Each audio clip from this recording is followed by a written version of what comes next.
Hello, dear members of press, welcome to our press conference. We're here together with esteemed journalists from both Turkey and around the world. The 79th IATA Annual General Assembly and World Air Transport Summit is over as of today, and we're closing with this meeting. We have left behind an extremely productive, efficient, beneficial event, if you agree with me, for our entire industry.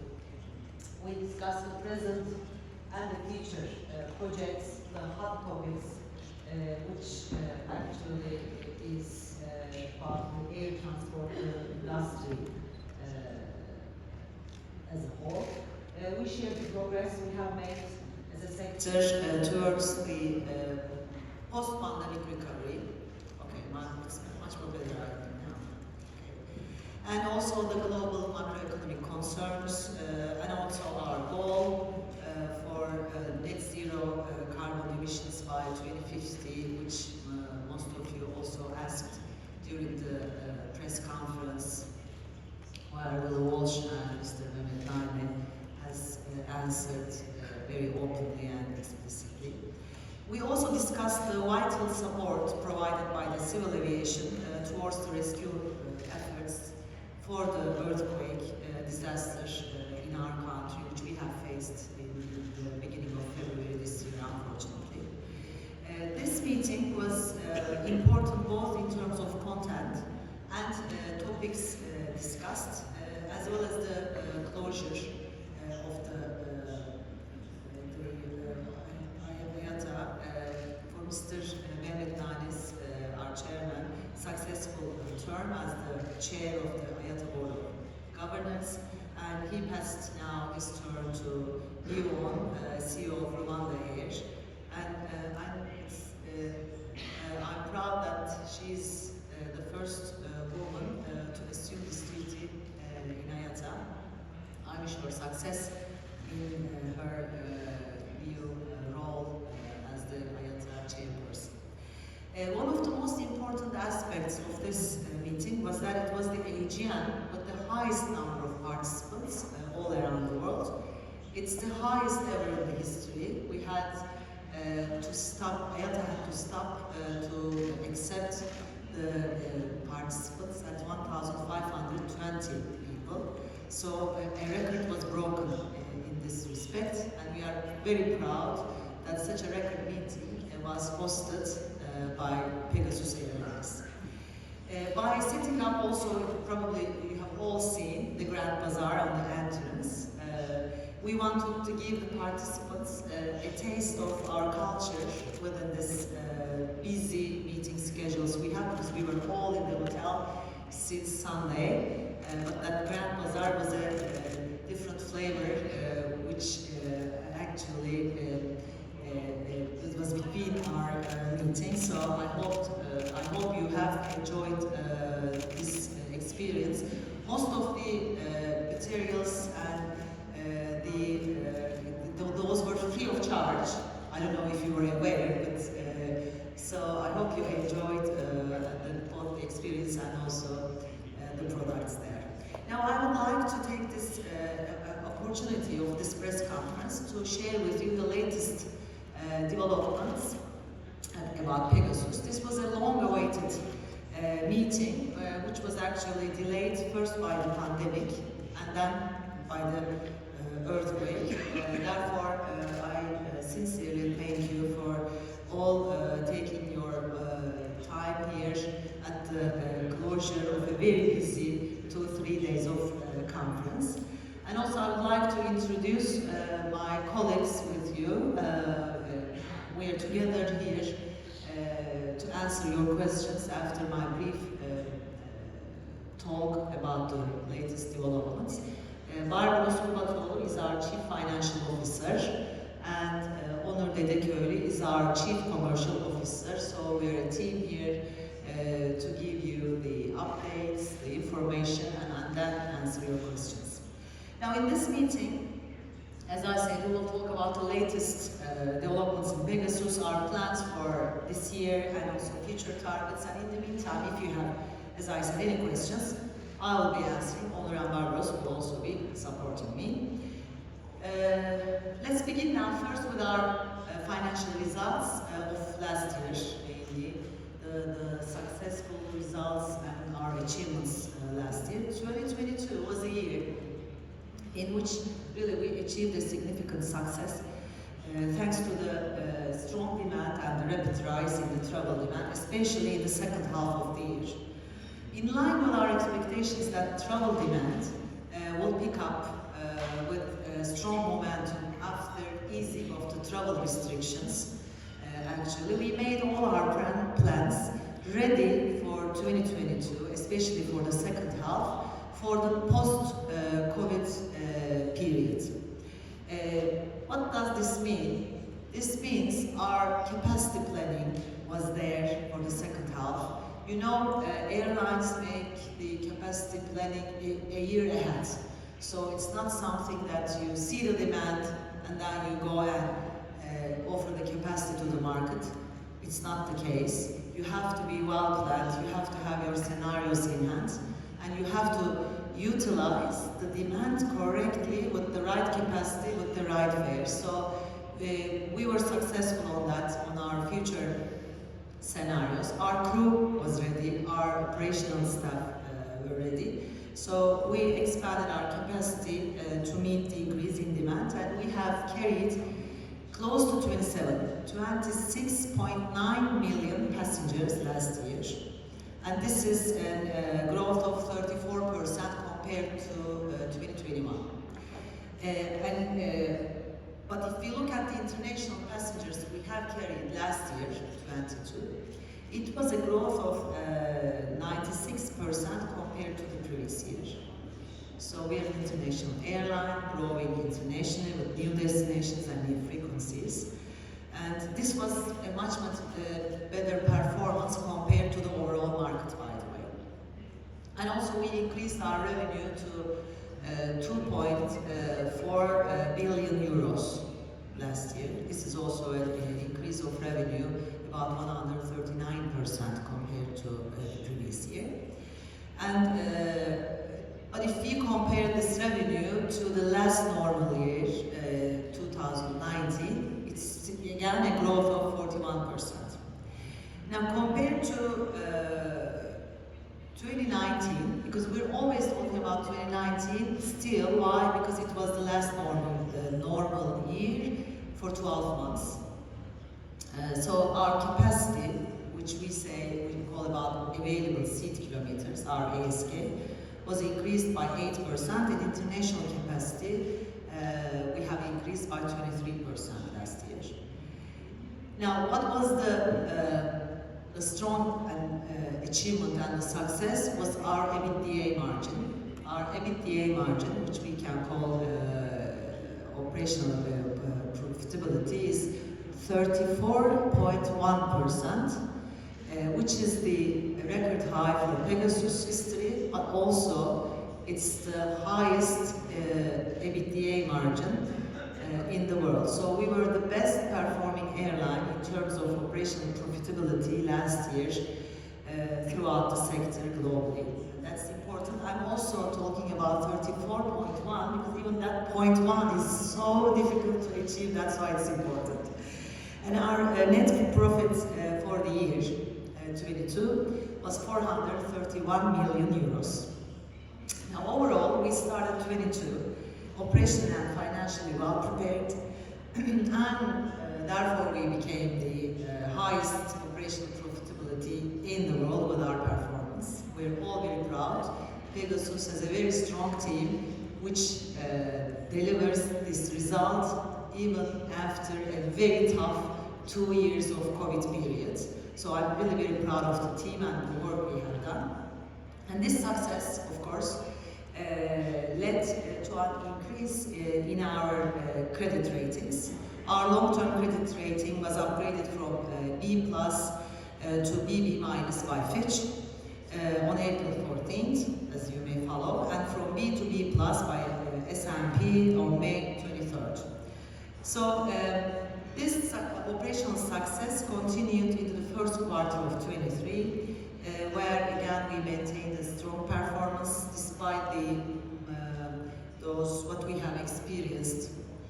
in Turkey. We started January with this strong performance and reaching highest ever figures.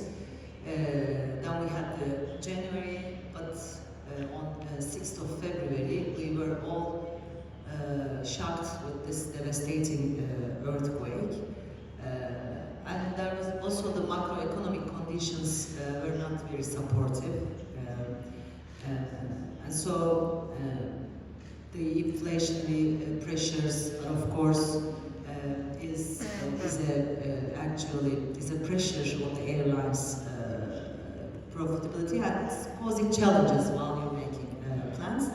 But yet, in the first quarter of 23, we had achieved an EBITDA margin of 15.5%, which is again the highest ever EBITDA margin in the first quarter for Pegasus. And in the first months, in the first 4 months of 23 this year, we have increased our capacity by 32%, and the number of our guests has increased in line with the capacity. And international passengers were up by 43%, and we're pleased with the momentum because we're going into the summer schedule now and the busy summer periods. This also signals the again a strong demand going forward. And of course we aim to continue to develop and improve our key operational and financial performance within this year. If we just give some numbers about the fleet, if you ask, we will go into detail. As of April 2023, now our fleet consists of 99 aircraft. This changes, by the way. I know some of you that we thought that we said 98 aircraft because there are aircraft going in and delivering back. But as of April, I'm giving this number. The opening of the second runway at Istanbul Sabiha Gökçen Airport is now expected to be operational by July this year, which will, of course, lead to further growth.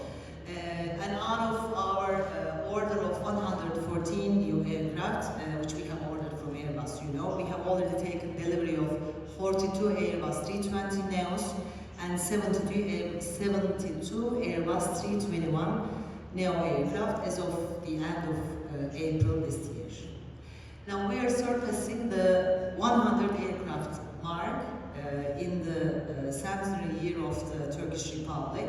So this year is very important for us that we will celebrate the receival of our 100 aircraft under the 100th year of our Republic of Turkey. We are again very proud for this, and we will continue to grow our fleet. And year end we will be reaching to 103 aircraft.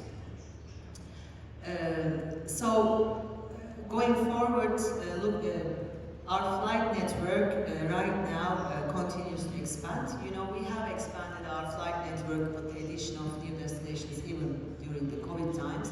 So right now we're serving 129 destinations in 48 countries, and most of it is the international destinations. Now if I ask you how many destinations we are flying internationally, I don't think that you would be saying to me 93. So 93 destinations in 47 different countries, and rest is the domestic destinations. We have a wide network of Europe and network of destinations in Europe. Also we're growing our network in Middle East and the CIS countries. Going forward for our roadmap in 2023, our primary objective is of course to maintain and also aim to enhance our position in the industry through our innovative, financially strong, rational and responsible approach. And we we have the aspiration not to claim it only in Turkey, but also globally in the region and globally. And we aim to increase our capacity in total by approximately 20% this year. We will be receiving 16 aircraft this year in total. And our focus will remain on, other than keeping and improving our financial strength, will be on digital transformation, sustainability, diversity, equality and inclusion. We really support the aviation's sustainability goals and our commitment to the sustainable future. Mehmet Bey, in the press conference, already gave you a mandate to ask questions about the sustainability efforts we have. So, of course, we will be talking about those. And our, just at the macro level, our digital transformation efforts, our investment in technology and people, fleet transformation with new generation aircraft, and also expanding our flight network, sustainable aviation initiatives, and also, of course, commitments to diversity, equality, and inclusion will be the, we say, the cornerstones of our continued success. So, maybe I'll stop here now, because we have more to say about sustainability and diversity, equality, and inclusion. But I would like to leave that part to your questions. I know that you will be asking to us, so I don't want to repeat ourselves. Let's turn to you, and I'd like to invite you to ask questions so that we will elaborate more on those, what I have talked about, and on those two important sections of sustainability. Yes, thank you for listening to me. Andreas Speth, German aviation journalist. Can you give us an insight about the Turkish market and the market shares? What is your market share in Turkey for international flying? What's your market share in Turkey for domestic flying? And also, how are the customer groups different in your airline, Pegasus, compared, for example, to Turkish Airlines or Anadolu Jet? I expect that you probably has Anadolu Jet the biggest domestic competitor, right? But give us an idea of the market segments that you are active in others. Thank you. Okay, thank you. Onur, I'll start and then you may elaborate more. Now, the market shares, like on the domestic, in total in Turkey, our market share is around 34-35%. International market share is around 16 to 70%, but I have to say this includes all the charter carriers, all long-haul flights. So it's not like that you cannot reach to a data which is only talking about our range of flights. So I just would like to remind this. At Sabiha Gökçen, we are, our market share is close to 70% market share we have at Sabiha Gökçen. Now, the market segments actually is on the domestics we have all, I mean leisure, business, VFR traffic in the domestic operations. And internationally, of course, main traffic segment we have is the leisure traffic and the VFR traffic. VFR meaning from Europe to Turkey, lots of Turkish people living in Europe. Those are the main traffic stream. And also the ethnic traffic from Middle East to Middle East, who are living in Europe to Middle East, because we carry also connecting traffic. We have a small portion of business traffic, which we see. In terms of competition, I may say, yes, we have a similar network. I mean, the network-wide, but our international network coverage out of Sabiha Gökçen is around 2.5 times bigger than Anadolu Jet at Sabiha Gökçen. However, Turkey is attracting lots of inbound traffic, mainly leisure traffic to different destinations in Turkey. Istanbul itself is an attractive destination to attract tourists. It's not only sea and sand, by the way. There are different, various types of leisure traffic. These main traffic segments, even if it is leisure, needs a wide choices of frequencies and networks. So that's our advantage there at Sabiha Gökçen. And Istanbul itself is also very well located so that it gives the opportunity to carry transit traffic via Istanbul from Europe to Middle East to Europe, CIS countries and elsewhere. Onur, would you like to add anything more to my words? Just to clarify, you have 60 to 70% of international market share from Turkey. Is that true? No. I said 70% market share of Sabiha Gökçen. No, I mean in the whole Turkish market, your market share for international flights ex-Turkey. Where is that? It's around 17 to 18, 1718. But that includes all long-haul flights, all charter flights, everything. Thank you. I can add a few words. As Güliz said, we need to look at this regionally, as this market share is including all regions, including the long-haul flights that we don't operate in. So if you look at Middle East, for instance, our market share is close to 20%. That's actually a 4 percentage points increase between 2019 and 2022. And in Europe, again, it's very close to 20%. That's a 1.5 percentage point increase between the pre-pandemic period and last year. And in the CIS region, our market share is 26%. That's 13 percentage points. That's 13 percentage points increase between the pre-pandemic period and now. And the market segments, as we have talked about. Please. Ich have to on the other side. Your main rival, Turkish Airlines, has bold plans for the next 10 years, double its fleet, growth from Turkey. What's your response to that, and how do you look at this? How will that influence your strategy, and what is that strategy for the next 10 years? Where do you want to be when you become, when it's 2023? Thank you. This is a question I got during this conference frequently. Now, Turkey has what we have seen since we started in 2005 has a tremendous growth opportunities in terms of airline business. And infrastructurally, it has also still room for growth. So what we see in front of us is our main hub is Sabiha Gökçen, and our main hub is about to complete now the second runway.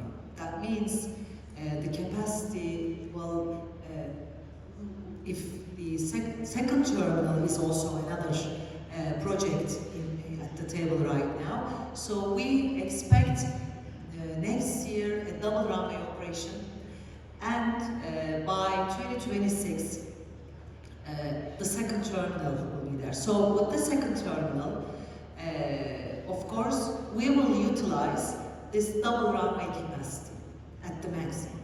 So this growth, infrastructurally, as long as it's there, we know that Turkey attracts a high incoming traffic in terms of leisure. And that leisure is not only, as I said, touristic traffic, it's health, education, for medical reasons, culture, tourism.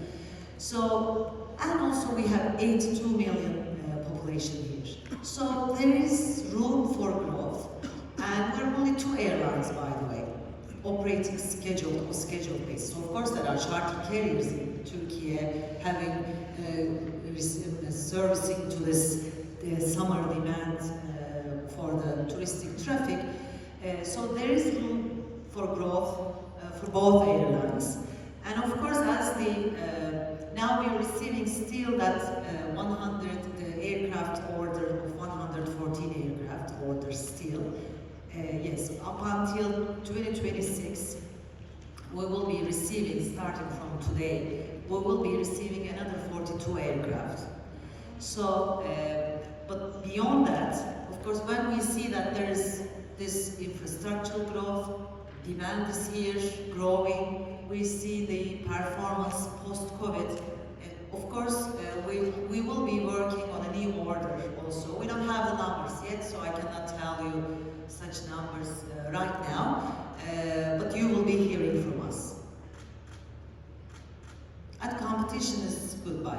love competing each other, as long as it's fair. Yeah. Hi, my name is Rafael Malaga from Folha de São Paulo, Brazil. Could you elaborate on how this macroeconomic scenario affects the results of the company, the question of the stronger dollar, the high inflation, especially how it affects the price to customers? Thank you. Thank you. Barbaros, maybe you will add to me once I just start with. Of course, this inflation globally is high. In Turkey, it's higher than the global numbers. Now, that inflation rates is a pressure on the costs, that's for sure. However, when we look at our operation, 80% of our revenue is on hard currency. So we're making the business out of our international operations. Now, fuel cost, for example, is like around 35%. And sometimes if it goes up, it goes up close to 40%, 35% of our total cost. However, we use hedging mechanisms to control the cost of it. So, Pegasus, since it starts in 2005, adopted this business model and strictly applied the principles of it. And this LCC model, the secret lies at producing your capacity at the lowest CASK.